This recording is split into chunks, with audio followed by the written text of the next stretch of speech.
I saw positive ROI on all my BioPath this year. Wonderful. That's music to my ears, you know.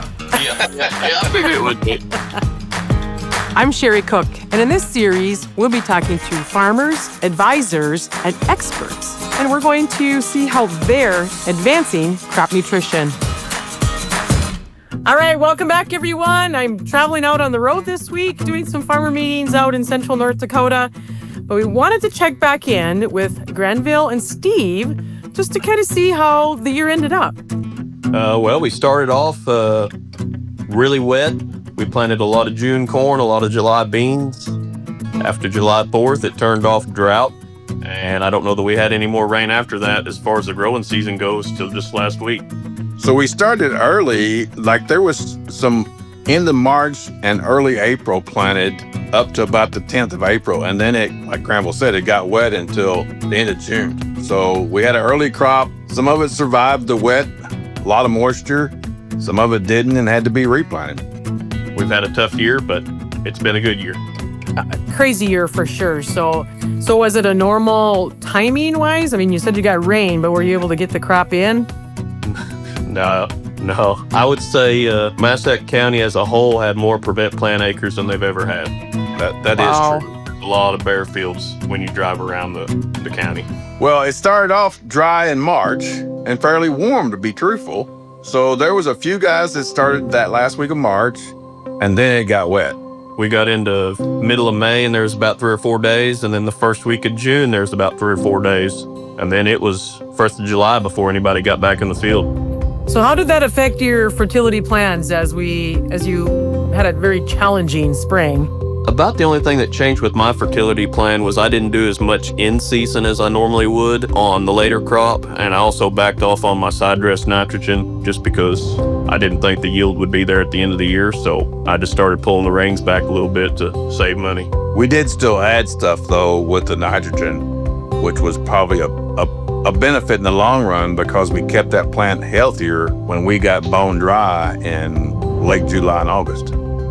So we had about a 2-week window, right, where things looked really good, and then it went from wet to dry. Also, we had some pollination issues too, because when it dried up, it got hot, and then we started pollinating. So we had a lot of squirrely looking ears, really. I mean, parts of the year, you couldn't even count rows around on some ears just because of the pollination issues. You guys had trials on the farm this year, on Granvil's farm, with both BioPath and PowerCoat. And so you mentioned how it was a challenging year. What differences did you see by having that biological there versus where you didn't?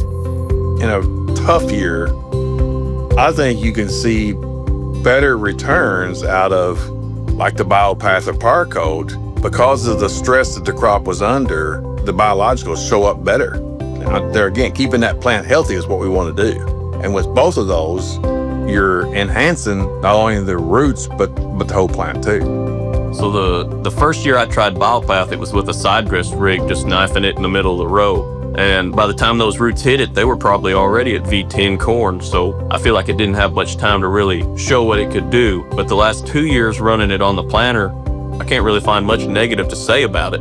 You know, if you dig up roots, you can see better roots, more fine root hairs, and at the end of the year, you can get the yield. So going to a field, if a farmer can visually see or judge a gain off of the yield monitors, then it's pretty easy when you weigh those strips or put those strips together, you're going to have good return. And that's what we did this year at Granvil's. So where we had the BioPath, we had good return where it was at.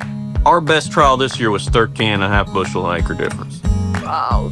Wonderful. As far as everything else, I mean, it all looked the same, but there's another 13.5 bushel there. So, and that's just going off the yield monitor. So, yeah, we saw the same. We just saw, as you mentioned, Steve, just that healthier root system, that bigger root system, more fibrous, root hairs that we wouldn't normally see.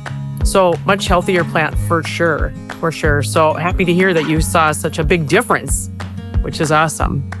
If you just take 10 bushel of that 13, that's $40, $50 gain positive, and without much money in it to go. So that's good return. Great return on your fertilizer investment for sure. Exactly. So last year, our average on the BioPath across the farm was about a 6.5 to 7 bushel gain. This year, our best was 13.5. Our lowest was 5 bushel. So we're still making money even where it works the worst. And this is a tough year, right? Yeah, and this was a tough year. So, and a lot of the trials that we did with BioPath this year was June planted corn. I mean, I planted some beans early in April and the 1st of May, but all of our corn was pretty well the last 2 days of May and the first week of June. And that was about our only dry streak of the year. Yeah, pretty well. Yeah, Until it was 2 weeks, right? Yeah. yeah, or Maybe. Probably 10 days. Yeah, more like a week and a half. Yeah. So do you plan to use BioPath and PowerCoat next year? Oh, yeah. Yep. Yeah. We'll probably have check strips without BioPath just to see how it does instead of having check strips with BioPath. Right? Thank you guys for taking the time out of your busy schedules to join us today and give us an update on how your season progressed and how it ended. And glad to hear we had some positive results. Thank you very much, Sherry. It's always a pleasure to talk with you. Thanks for joining us on Advancing Crop Nutrition. For more information, visit trueresponse.com for more BioPath and PowerCoat information from your region.